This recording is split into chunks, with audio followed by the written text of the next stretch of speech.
Welcome to the Contracting Officer Podcast. It's not just for contracting officers. If you work anywhere in the government acquisition world, this podcast is for you. Our topic today is the ever-changing FAR, in particular FAR Part 12 and some of the flexibility that's built right in. And speaking of changing, we're going to be changing the name of the podcast in the near future to better link the topics to the content in the members-only Skyway community. And the name of the Skyway community will change too. That's a little preview, but it'll make a lot more sense when we roll it all out here in the near future. In the meantime, let's get to the podcast. Here we go. We've talked before about a question that is asked in the government world, but not really anywhere else. And that question is this commercial? In the private sector, by definition, something is commercial, right? It may be unique, it may be patented, proprietary, or bought differently for a variety of reasons, but it's not like the buyer in a business-to-business environment, or I'm not going to walk into Walmart and say, hey, do you have your commercial pricing list for this? What do you mean commercial? It just is. But in the government, that's a question we have to ask. We've talked before on the podcast about FAR Part 12, which allows for commercial procedures. In episode 92, we actually covered FAR Part 12. It was about 3 years ago, and it turns out FAR Part 12 was updated since then. Imagine that. We covered the basics of FAR Part 12 in episode 92, and we've talked about it in many other episodes. Today we're going to talk about contract types that are available for use in FAR Part 12. Before we explain what I mean by that anymore, let's stop and say thanks. Thanks this week goes to Mark Baker from Lance Bogio Architects and Interior Designers in Denver, Colorado. I want to thank Mark specifically for liking and sharing our podcast on LinkedIn and for this comment that he actually wrote in particular. He said, I never thought it was possible to see into the government's black box acquisition process before. This is a game changer. It's very flattering to know that he listens to the podcast, but it's particularly cool that he's able to feel like he's seeing inside the black box. That's just awesome.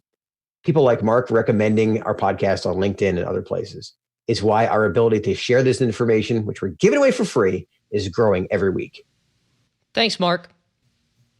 Back to FAR Part 12. Since we're talking FAR Part 12 and commercial procedures, let's first define commercial items. Remember, FAR Part 2 is definitions. So FAR 2.101b is commercial item. 2.101b1 says a commercial item is any item other than real property that is of a type customarily used by the general public or by non-government entities for purposes other than governmental purposes. Oh, it's a mouthful. That's easy so far. And has been sold, leased, or licensed to the general public, or has been offered for sale, lease, or license to the general public. What are we talking about here? Pretty much everything that has any purpose in the world to other than government buyers. Unless you're talking about a nuclear weapon or maybe an aircraft carrier, you're pretty much in the things that could be commercial items. It gets even more fun when it says any item that evolved from an item described above through advances in technology or performance that is not yet available in the commercial marketplace. So if it could be commercially available, so the point is you can drive a truck through this thing if you try hard enough. Right. That's a break that allows the government to buy right away. The first part of the definition says it has been sold.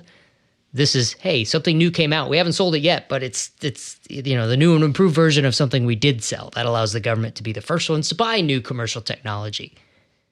2.101b1 talks about sold, lease, or license to the general public. There's 8 subparagraphs under this section. 2.101b8 opens up the general public to state and local governments.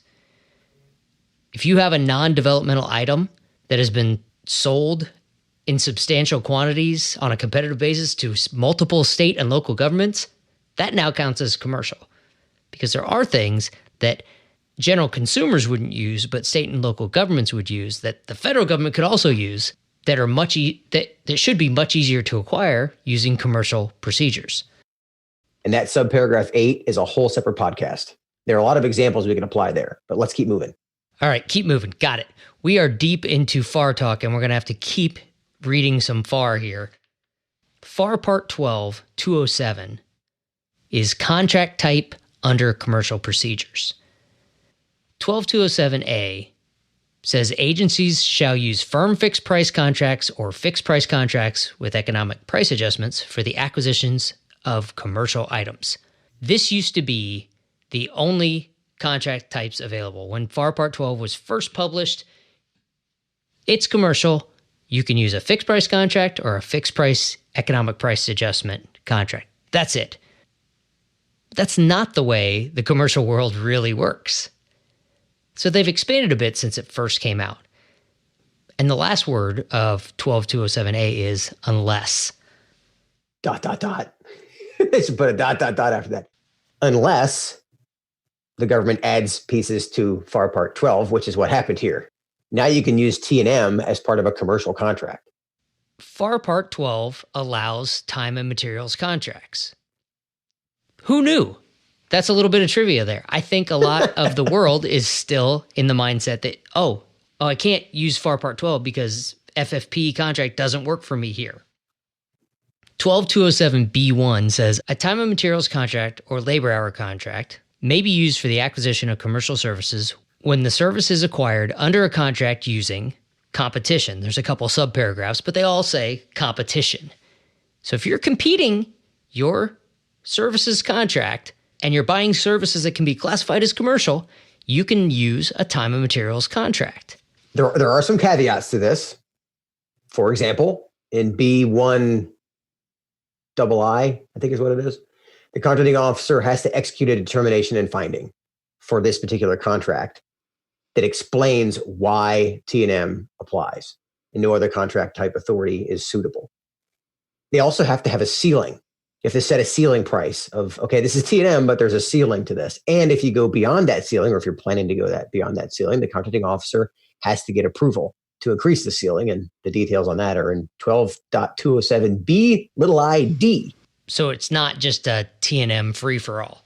Correct. Yeah, there are brackets around it. And there are nuances if you're doing this under a federal supply schedule or an IDIQ contract, but you can still use them. 12207D opens up the contract type even farther by saying the contract types authorized by this subpart may be used in conjunction with an award fee and performance or delivery incentives when the award fee or incentive is based solely on factors other than cost. So you don't need to include cost in your incentives, but now you can do award fees or other type of incentives. That's important because many commercial contracts include incentives that you couldn't use in the old days, the original FAR Part 12 days, with just FFP. And while we've come a long way, we haven't come infinitely far. Because paragraph E says use of any contract type other than the ones that we talked about here is prohibited. A lot of times the mindset of the FAR is if it doesn't say you can't do it, then you can. Well, in this case, they're saying, no, here's how the box is bigger, but it's not huge. Here's the limit of it. So if it's not listed in these paragraphs, then you can't do it. In other words, you can't suddenly decide that CPFF commercial. No, we're not doing that. There are good reasons why you can't use cost type contracts for commercial items. You're never going to get the data, and it brings in all kinds of other reporting. We'll move on. A quick refresher on time and materials contracts. What is it? FAR 16601B describes time and materials contract. It says, a time and materials contract provides for acquiring supplies or services on the basis of, number one, direct labor hours at specified fixed hourly rates that include wages, overhead, general administrative expenses, and profit.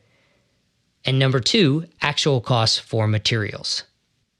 This is the way most of the world operates. You want to hire someone, you say, how much does it cost per hour? They tell you how much it costs per hour, they work the hours, they bill you for those hours.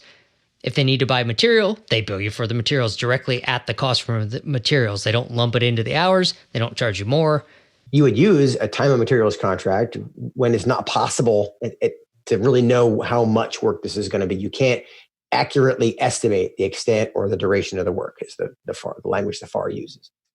And once again, the contracting officer can't just do this in a silo.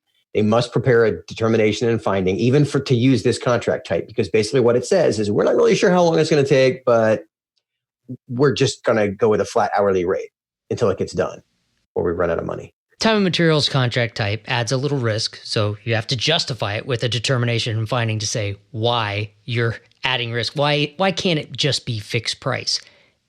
And don't forget, the FAR also calls out that government surveillance is required. Like I said before, it can't just be a T&M free-for-all. Just charge me as many hours as you want. No, the government has to dive in and make sure those hours are actually required to get the work done. Linking this to the time zones, in the acquisition time zones, we're talking about the market research zone. You defined your requirement in the first time zone. Now you're thinking, is this available commercially? If it is, well then you move to the RFP zone and you release a FAR Part 12 type RFP, a commercial RFP. In the execution time zones are critical, the honeymoon zone, the performance zone particularly. You have to surveil that the contractor is managing the T&M costs properly, that they're billing the hours correctly, that they're reporting them properly, and they haven't gone over that ceiling. Remember, there has to be a ceiling on this under FAR Part 12-207. Yeah, takes some effort because the government has to determine whether or not those hours are required in a way that they don't really on other contract types. One thing I forgot to say about the acquisition time zones, when you're in the market research zone, it's a perfect time for the government to ask if they don't know if this item is available commercially. It's a perfect time to ask, could you sell this commercially to us? And if you're not familiar with the acquisition time zones, they're in episode number 3, and the execution time zones are in episode 84. Specifically, government side. Why should the government be interested in FAR Part 12 commercial procedures? T&M contracts under FAR Part 12, it's a great tool. It allows for variability in the delivery without having to slip into, I'll call it the quagmire of cost type contracts. I had a contract once that because there was one CLIN that was actually for travel, so it was T&M, but T&M couldn't be done under FAR Part 12 way back then. So as a result, I had to do the whole contract as a non-FAR Part 12. I wish I had this available. It would have made that contract a lot easier to do. Now, since there's multiple contract types available, you could have separate CLINs with different contract types, and even have some CLINs where FAR Part 12 applies and some where it doesn't. Why would people use commercial procedures and a T&M contract type? It's faster, for one. Should be faster, yeah. It should be, in air quotes, should be. Commercial procedures, because you have fewer clauses. You also, here's one, you have a shorter notification window. 12.204B lets the contracting officer use a notification window of less than 15 days when issuing a solicitation. The standard is 15 days, but under FAR Part 12, you can use less. That alone makes it faster. I mean, right there's a linear thing you can say makes it faster. You also may get more competition if you open it up to commercial companies that deliver these things. It's not just for government contractors now, it's for the rest of the world too. There are things that, believe it or not, commercial industry does better than how it's done in the government, right? Because it's just something that's been happening more often or longer in the commercial side. So companies who are doing things commercially, for them to be able to enter the federal space through FAR Part 12, it's better for the government. You're likely to get better companies who have more experience in doing this, even if they've been doing it commercially. You hope so. You hope that since they've had to survive and thrive in the great wild west of the commercial world, the non-government world, that they're pretty good at what they do. Government folks, remember that firm fixed price contracts build in the risk. Contractors bid a risk premium for those unknowns. With a time and materials contract, you might be able to get it done with less hours and save some money because you're taking on the risk. If it requires more effort, you're going to put more labor hours on the contract up to your ceiling anyway in order to get the job done. Remember, though, that time and materials contracts provide zero motivation for contractors to do anything faster or automate anything. Time and materials contracts motivate contractors to deliver time, to deliver hours. That's how they make their money.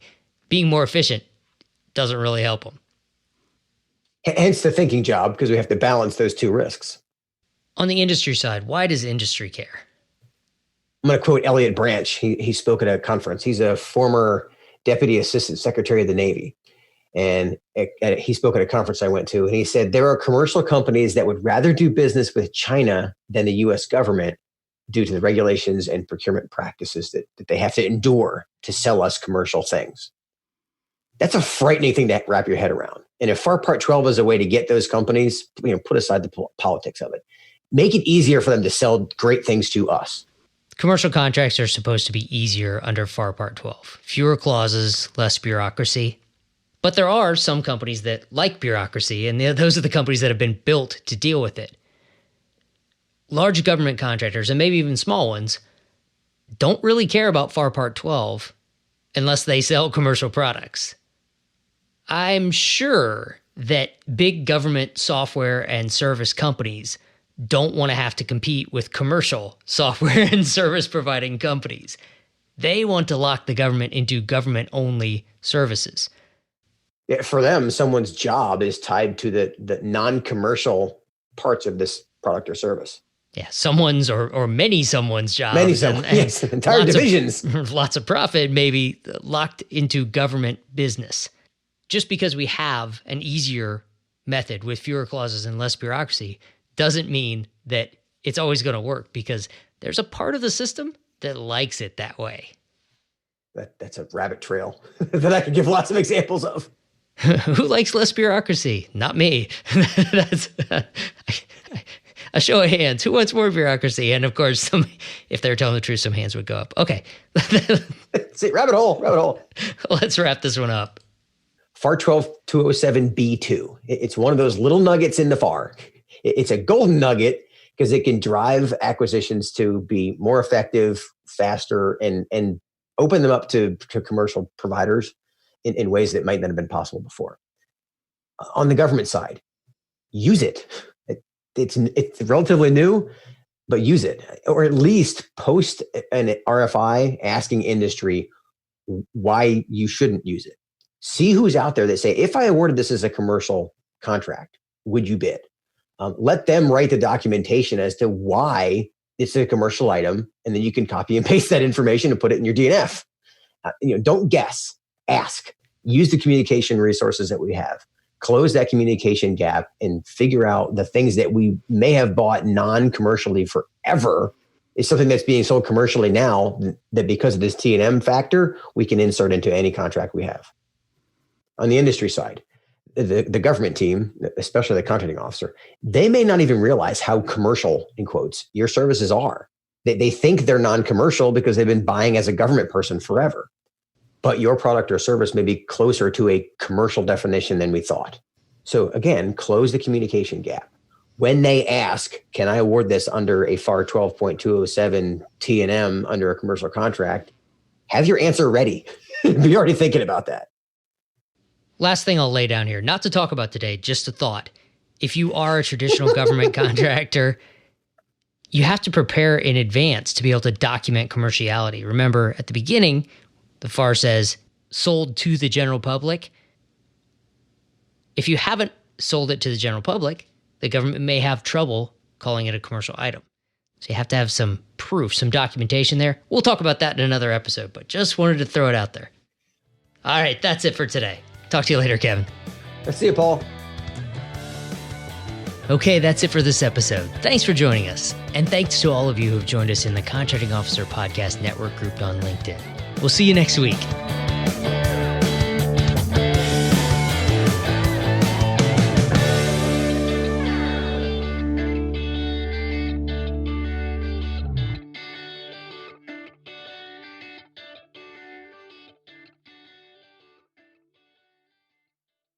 Today, we're going to focus on one specific contract. Today, we're going to focus. We're going to focus. Okay. I'm getting delirious. Focus. Hey.